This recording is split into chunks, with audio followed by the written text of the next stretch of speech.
سرکار نے فلاح انسانیت کے لیے جو دوسرا کام کیا نا، وہ لوگوں کو احساس دلایا ہے کہ اگر غلطی ہو جائے تو تم نے بندوں کے سامنے اپنے آپ کو کلیئر نہیں کرنا، تم نے تو رب کے سامنے اپنے آپ کو کلیئر کرنا، اللہ کے سامنے تم نے بچنا ہے کہ میرا گناہ معاف۔ اور حضور احساس پیدا کرتے تھے۔ بخاری شریف میں قبیلہ غامدیہ کی اس عورت کا تذکرہ موجود ہے جو خود آئی تھی، کوئی گرفتار کر کے نہیں لایا تھا، از خود آئی۔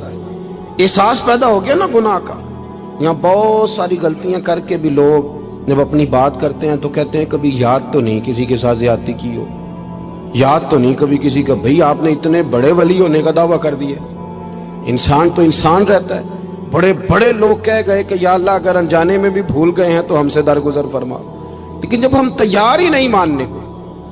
حضرت انس بن مالک کہتے ہیں وہ خاتون آئی، کوئی پکڑ کے نہیں لایا، کسی 14 دنوں کے ریمانڈ پہ نہیں اسے منوایا گیا، اسے وہ خود بخود آئی، اور کریم محبوب علیہ السلام کے سامنے جب وہ کھڑی ہوئی تو اتنے درد سے میں نے کم لوگ روتے دیکھے ہیں جس درد سے وہ روئی۔ عرض کرنے لگی حضور میں غلطی کر بیٹھی ہوں، مجھ سے زنا ہو گیا، مجھے پاک کر دے۔ تو محبوب کریم علیہ السلام نے فرمایا تو کیسے ثابت کرے گی تو نے گناہ کیا؟ یعنی مجرم کو ثابت کرنا پڑ رہا ہے کہ میں گناہ گار۔ یہ وہ کمال ہے کہ انسانوں کو احساس ہونے لگے کہ یہاں ہم غلط ہیں۔ جب اعتراف جرم ہوتا ہے، جب بیماری کی تشخیص ہوتی ہے تو پھر اس کا علاج بھی ہو جاتا ہے۔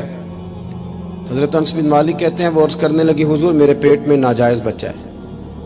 حضور نے فرمایا جا جب بچہ پیدا ہو تو پھر آنا۔ وہ 8 ماہ کے بعد آئی تو اس کی گود میں پھول سا بچہ تھا۔ حضور نے فرمایا واپس جا، جب روٹی کھانے لگ جائے تو پھر آنا۔ وہ 2 سال 2.25 سال دودھ پلاتی رہی، پھر جب آئی تو بچے کے ہاتھ میں روٹی کا ٹکڑا تھا۔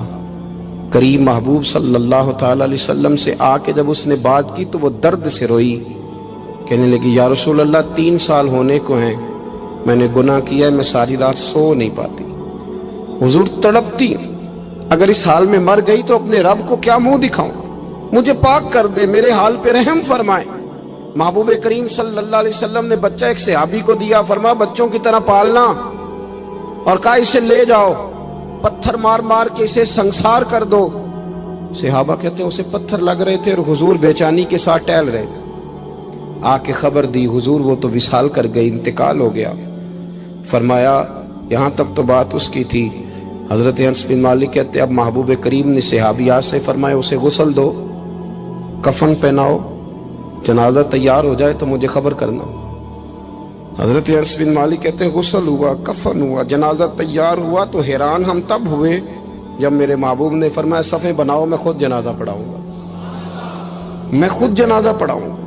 اور سرکار نے جنازہ پڑھایا تو ایک شخص کی زبان سے نکلا حضور اس ملعون کا معاذ اللہ جنازہ جس نے ناجائز بچہ جنا، اس کے لیے آپ دعا کر رہے ہیں، جنازہ پڑھا۔ حضور فرمانے لگے خاموش ہو جاؤ، تم نے گناہ دیکھا ہے، اس کا احساس نہیں دیکھا، تم نے غلطی دیکھی ہے لیکن اس کی توبہ کا انداز نہیں دیکھا۔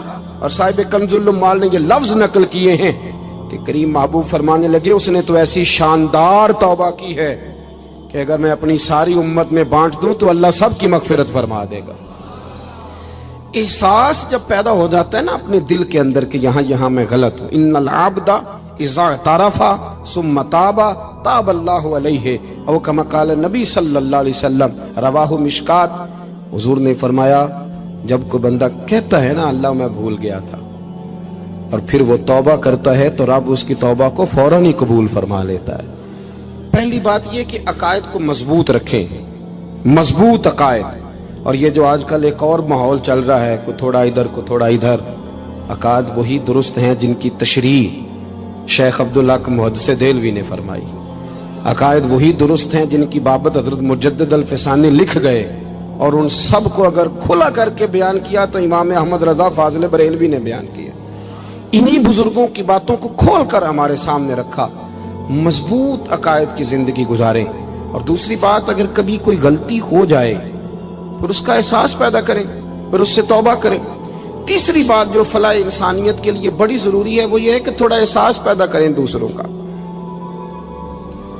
میری زندگی میری ذات سے شروع ہوتی ہے، میری ذات سے۔ میرے سے ہنس کے بولو، میری بات مانو، میرے پیچھے چلو، میرے آرام میں خلل نہ آئے، میری طبیعت کے بھئی آپ کی طبیعت کے مطابق چلیں تو پھر تو آپ بہت بڑے خود غرض ہوئے کہ آپ نے صرف اپنے لیے سوچا۔ محبوب کریم کا کمال یہ تھا کہ حضور نہ دوسروں کا بڑا احساس فرماتے تھے۔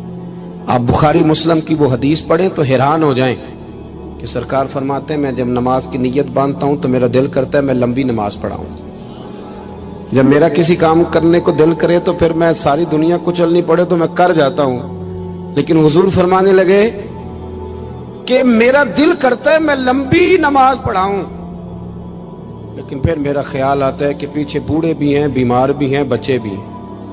یا رسول اللہ، نماز اللہ کی اور خیال بندوں کا؟